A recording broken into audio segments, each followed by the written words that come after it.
7 de setembro, em todo o Brasil teve um movimento forte, que não tem como dizer que não, Foi. também que foi fraco. Não foi um fiasco. Muita gente foi para a rua. Aqui no Acre, especificamente, teve uma movimentação muito grande.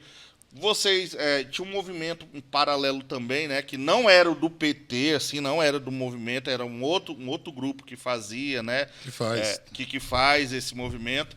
Mas é assim, o bolsonarismo, pelo menos aqui no Acre, demonstrou força, demonstrou o quê? Carro, demonstrou ter gasolina. E as pesquisas E as pesquisas mostram que tem mais de 50% no Bolsonaro. colocam o Bolsonaro com mais de 50%. Como é que tu avalia esse cenário hoje, Cesário? Primeiro assim, Marcos. Primeiro, novamente, boa noite aqui para os nossos internautas. Boa noite aqui para o meu amigo Astério. O Astério é um amigo pessoal que eu tenho, viu, meu companheiro? Eu gosto muito do Astério. Muitos anos a gente conhece. Me conhece desde criança, então eu tenho um carinho especial. Assim, ô Marcos, eu acho que teve muita gente na movimentação e pessoas que eu acho que estão até satisfeitas com o governo Bolsonaro, que não tiveram problema de pagar R$ 7,00 no litro de gasolina para estar ali participando daquele manifesto, mas você pode observar que era uma parte da população mais abastada, né, da cidade. Você observava lá que eram carrões, tinha tratores das fazendas que estavam participando, caminhões de empresas, caminhões de empresários, não só aqui no Acre como no Brasil. A maior parte daquelas carretas que estavam lá em Brasília eram de grandes empresas do agronegócio. É uma parcela da população que tem se dado bem, né? Tem se dado bem com o governo Bolsonaro. Agora, sim, se você pensar, a maior parte da população mesmo, a população que está passando dificuldade, que está passando fome, porque tem muita gente que está passando fome nessa situação que a gente está vivendo hoje no Brasil, que está com dificuldade de pagar R$ 130 num gás de cozinha, que está cozinhando no álcool, que está, às vezes, sofrendo acidentes por causa que está cozinhando no álcool. Essas pessoas que estão com dificuldade para pagar a conta de luz, que está um absurdo.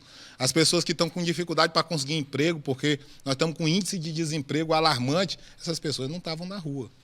Quem estava na rua são a população mais abastada. É minoria, quando a gente olha de verdade o que é a realidade do Brasil. Nós estamos falando que temos 14 milhões de desempregados. No final do governo Dilma, o número de desempregados já era alto. Não, era muito alto. Chegou a 14%. O pessoal já reclamava também do preço da gasolina, do preço do gás. Existia, para a época, também o mesmo descontentamento que nós percebemos já existia também. Tanto que também existe um movimento de ir para a rua, né? Talvez, inclusive, assim, eu não entendo hoje o que acontece. Porque, por exemplo, naquele período que havia um descontentamento com a presidenta Dilma, a gente estava falando de uma gasolina a R$3, 3 e pouco. Nós estamos falando de um gás de cozinha a R$45. Que na época R$3 já era muito, né? Também. R$45. Nós estamos falando de uma situação que, se você comparar o que era a realidade do Brasil naquele período, que não era uma realidade boa. Aqui nós não podemos negar os fatos. Não era uma realidade boa. Mas comparado com a situação hoje é muito mais caótica. Nós estamos falando da maior inflação dos últimos 20 anos. Ô Marcos, chegando a 2 dígitos. O dinheiro perdeu valor. O dinheiro perdeu valor. Porque aquilo que você antes ia fazer uma feira, gastava R$400 para fazer uma feira. Hoje você vai fazer a mesma feira, com menos de R$700 você não faz essa feira. Isso aqui todo mundo sabe. Eu sempre gosto de usar como exemplo, por exemplo, a cartela de ovo.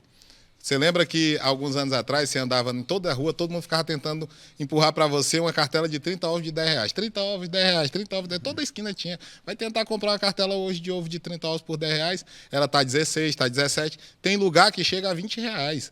E o que é isso? Consequência desse governo, do governo Bolsonaro. Eu acho que não era um momento bom para o Brasil, no governo Dilma, no final do governo. Muito, na minha opinião, inviabilizado pelas pautas negativas que estavam sendo tocadas no Congresso pelo Eduardo Cunha. É uma observação que eu queria fazer sobre a realidade do momento político do Brasil, naquele momento. Ela cometeu erros na economia também. Mas também houve cometimento de erros. A gente sabe da pressão do Centrão, o Centrão já pressionando para derrubar a Dilma. E também na área econômica ali, quando terminou a eleição... Ela também, como Bolsonaro, ela tentou sentar com o Centrão, só que o Centrão já estava meio que expurgando ela também, né? Na verdade, ela foi muito rígida. Se você lembra ali o governo da Dilma, quando aparecia qualquer escândalo, a Dilma ia lá e tirava. A Dilma ia lá e tirava. E aí eu acho que é histórico aquela fala do Cid Gomes, quando ele chega lá para falar com o Congresso, estava entregando ali bando de picareta, escolhendo um pouco todo mundo. Os achacadores, que é o Centrão.